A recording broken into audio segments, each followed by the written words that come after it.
ಬಿಜೆಪಿಯ ಬಗ್ಗೆ ದೇವೇಗೌಡರು ಬಹಿರಂಗಪಡಿಸಿದರು ಸ್ಫೋಟಕ ಮಾಹಿತಿ. ಕುಮಾರಸ್ವಾಮಿ ಅವರನ್ನೇ ಕೊಂಡುಕೊಳ್ಳಲು ಹೊರಟಿತ್ತು ಬಿಜೆಪಿ. ವೀಕ್ಷಕರೇ, ಫೈರಿಂಗ್ ನ್ಯೂಸ್ಗೆ ಸ್ವಾಗತ. ಲೋಕಸಭಾ ಚುನಾವಣೆ ಕಾವು ದಿನದಿನಕ್ಕೂ ಏರ್ತಿದೆ. ಈ ಸಂದರ್ಭದಲ್ಲಿ ದೇವೇಗೌಡ ಅವರು ಒಂದು ಸ್ಫೋಟಕ ಮಾಹಿತಿನ ಬಹಿರಂಗಪಡಿಸಿದ್ದಾರೆ.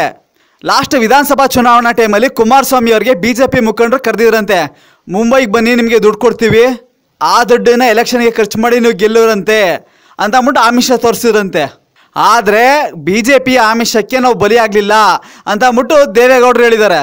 ಈ ಮಾಹಿತಿ ಪ್ರಕಾರ ಏನು ಗೊತ್ತಾಗ್ತಿದೆ ಅಂದರೆ, ಬಿಜೆಪಿ ಅವರು ಮೊದಲೇ ಡಿಸೈಡ್ ಮಾಡ್ಕೊಂಡಿದ್ರು, ಕುಮಾರಸ್ವಾಮಿ ಅವ್ರನ್ನ ನಾವು ಕೊಂಡ್ಕೋಬೇಕು, ನಮಗೆ ಬೇಕು ಅಂದಾಗ, ಅವಶ್ಯಕತೆ ಇದ್ದಾಗ ಅವ್ರ ಅನುಕೂಲಕ್ಕೆ ಬರ್ತಾರೆ, ಅವ್ರ ಜೊತೆ ಮೈತ್ರಿ ಸಾಧಿಸ್ಬೋದು, ಆಗ ನಾವು CM, ನೀವು ಡೆಪ್ಟಿ CM ಅಂತ ಹೇಳ್ಬೋದು ಅಂತ ಲೆಕ್ಕಾಚಾರ ಹಾಕಿದ್ರು ಅಂತ ಗೊತ್ತಾಗ್ತಿದೆ.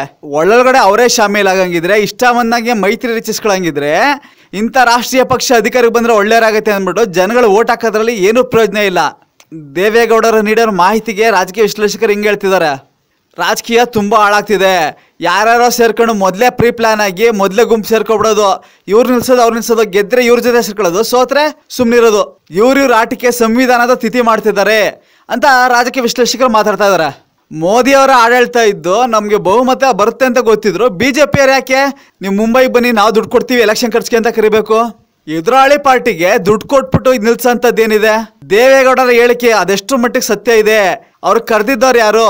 ಆ ಹಣ ಎಲ್ಲಿದು? ಬ್ಲ್ಯಾಕ್ ಮನಿನ, ವೈಟ್ ಮನಿನ ಹೆಂಗ್ ಕೊಡಕ್ ಸಾಧ್ಯ? ಕೋಟಿ ಹಣ, ಇದ್ರ ಬಗ್ಗೆ ಎಲ್ಲ ತನಿಖೆ ನಡೀಬೇಕು ಅಂತ ಜನಗಳು ಒತ್ತಾಯ ಮಾಡ್ತಿದ್ದಾರೆ.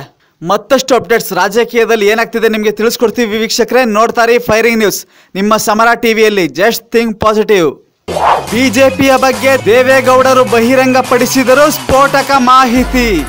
ಕುಮಾರಸ್ವಾಮಿ ಅವರನ್ನೇ ಕೊಂಡುಕೊಳ್ಳಲು ಹೊರಟಿತ್ತು ಬಿಜೆಪಿ.